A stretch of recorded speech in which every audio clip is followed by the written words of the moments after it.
Selamat malam Bapak Ibu Saudara-saudari yang Tuhan Yesus kasih. Saya Pendeta David Arthur Hukom, Ketua Majelis Jemaat GPB Gamaliel Madiun, mengajak Bapak Ibu Saudara-saudari untuk membaca dan merenungkan firman Tuhan di malam hari ini dari Injil Lukas pasal 1 ayat 8 sampai dengan ayat 17.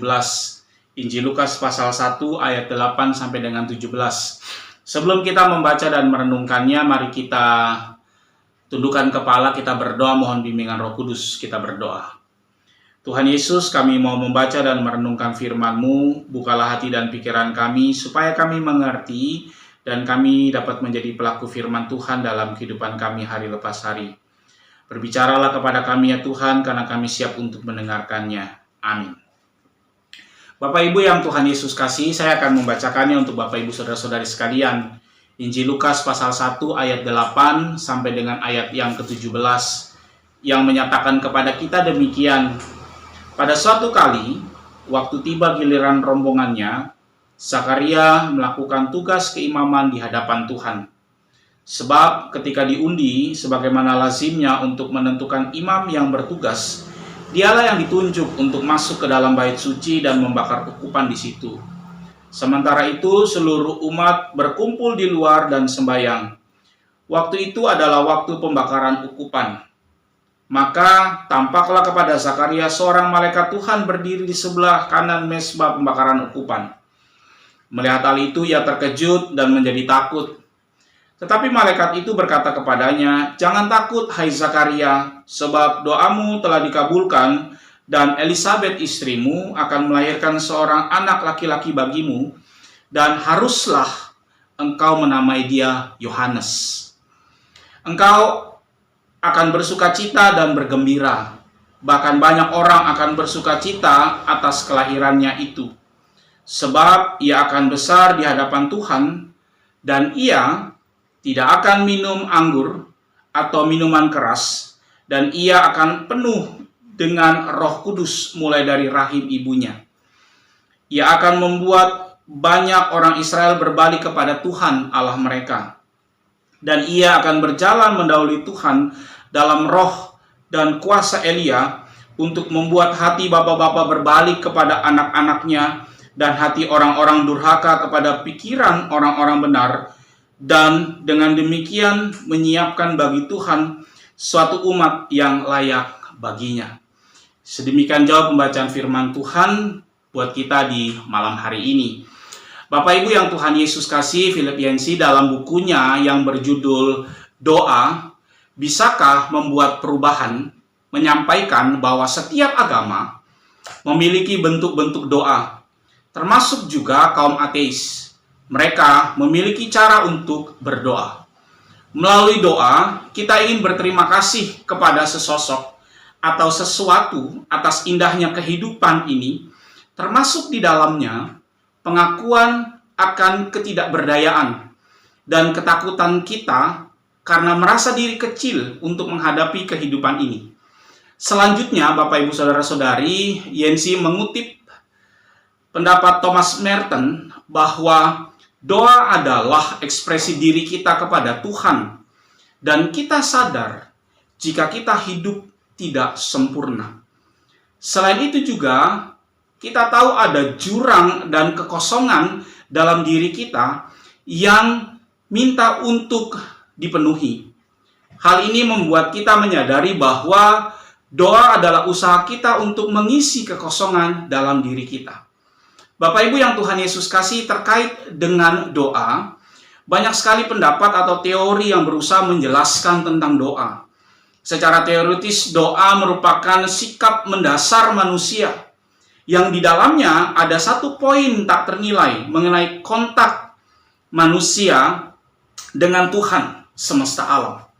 Bacaan kita pada saat ini memperlihatkan kepada kita jika ketika Zakaria sedang menjalankan tugas keimamannya, ia bertemu dengan seorang malaikat Tuhan yang ingin menyampaikan sebuah kabar gembira kepadanya dan juga kepada istrinya. Malaikat itu adalah malaikat Gabriel yang melayani Allah dan diutus untuk berbicara kepada Zakaria agar kabar baik itu diterimanya. Dalam bacaan kita, tidak diperlihatkan satu ayat tertentu jika Zakaria berdoa secara khusus kepada Allah terkait dengan pergumulannya. Meski demikian, kita dapat melihat dari penjelasan yang disampaikan oleh penulis Injil Lukas jika Zakaria dan Elisabet adalah orang benar di hadapan Allah dan hidup menurut segala perintah dan ketetapan Tuhan dengan tidak bercacat, seperti yang diperlihatkan pada ayat yang ke-6.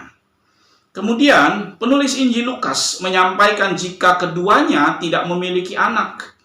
Elisabet mandul dan keduanya sudah lansia pada ayat yang ke-7.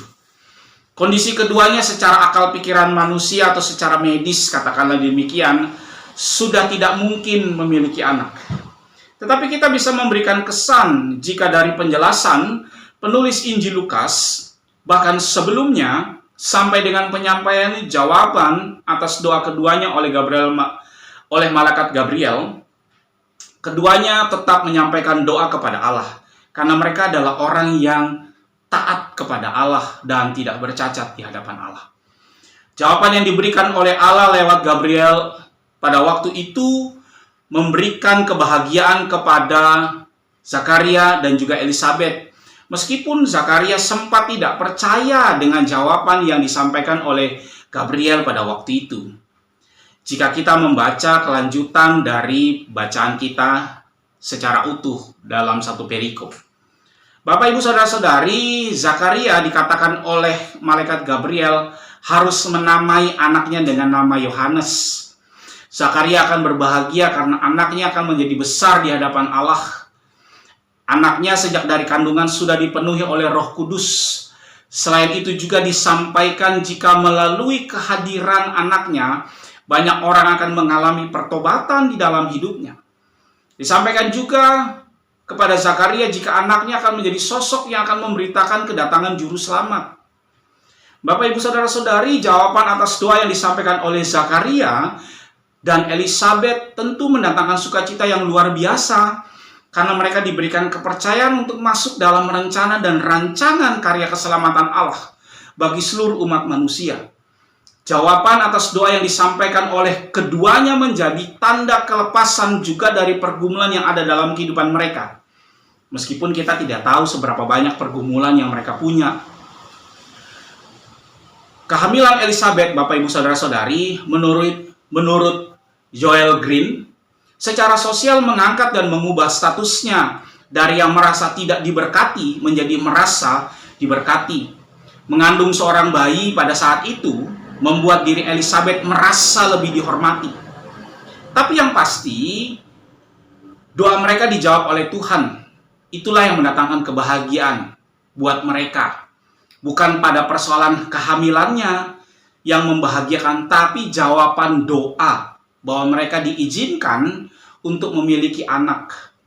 Bapak, Ibu, Saudara-saudari, melalui bacaan kita pada saat ini kita dapat belajar bahwa doa bukan hanya sebatas berbicara kepada Tuhan, tapi dalam doa ada ketaatan, dalam doa ada kesungguhan untuk menunggu jawaban yang Allah berikan.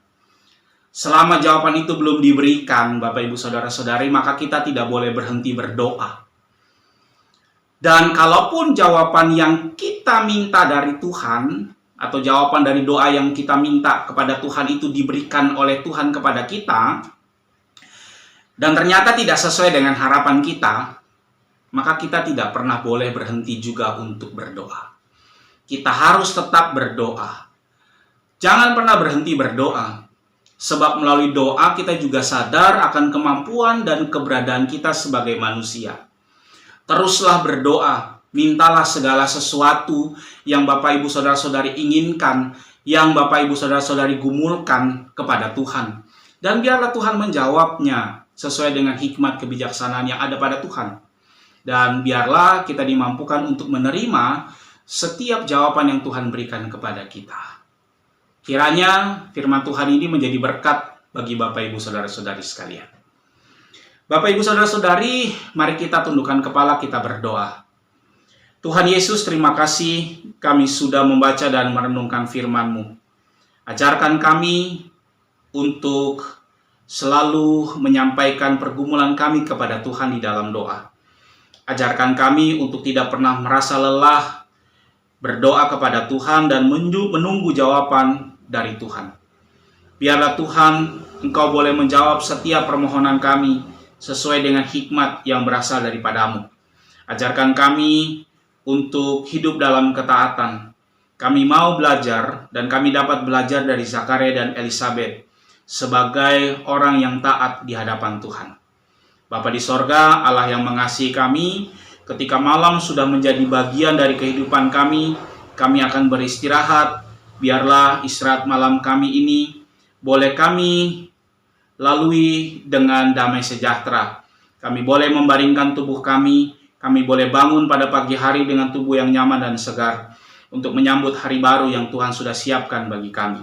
Terima kasih untuk semua berkat, terima kasih untuk semua pengalaman hidup yang sudah Tuhan berikan kepada kami. Dan biarlah Tuhan, kami boleh sungguh-sungguh mengandalkan Tuhan secara khusus ketika kami masih ada di dalam pandemi COVID-19. Sebentar lagi kami akan masuk pada masa raya Natal. Kiranya Tuhan yang menolong kami dan memampukan kami untuk bisa memaknai Natal berdasarkan keadaan kami masing-masing. Dan biarlah kami bersuka cita dalam keberadaan kami masing-masing. Bapa di sorga, Allah yang mengasihi kami, jauhkanlah kami dari segala kuasa-kuasa kegelapan, roh-roh jahat, mara bahaya, malapetaka, dan segala penyakit. Dan biarlah kami hanya boleh sungguh-sungguh mengandalkan Tuhan. Kami boleh sungguh-sungguh terus berdoa kepada Tuhan. Karena Tuhanlah yang memiliki hidup dan kehidupan kami. Terima kasih Tuhan Yesus untuk semua kebaikan yang Kau berikan kepada kami sampai dengan saat ini. Inilah doa dan sembahyang kami yang kami alaskan hanya di dalam nama Tuhan kami Yesus Kristus yang telah mengajarkan kami berdoa. Bapa kami yang di sorga, dikuduskanlah namamu, datanglah kerajaanmu, jadilah kehendak-Mu di bumi seperti di sorga.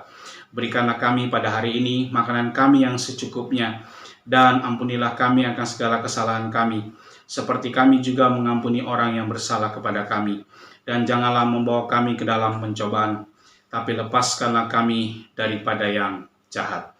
Karena Engkaulah yang empunya kerajaan dan kuasa dan kemuliaan sampai selama-lamanya. Amin. Bapak, Ibu, Saudara-saudari, selamat malam, selamat beristirahat. Tuhan Yesus memberkati Bapak, Ibu, Saudara-saudari sekalian.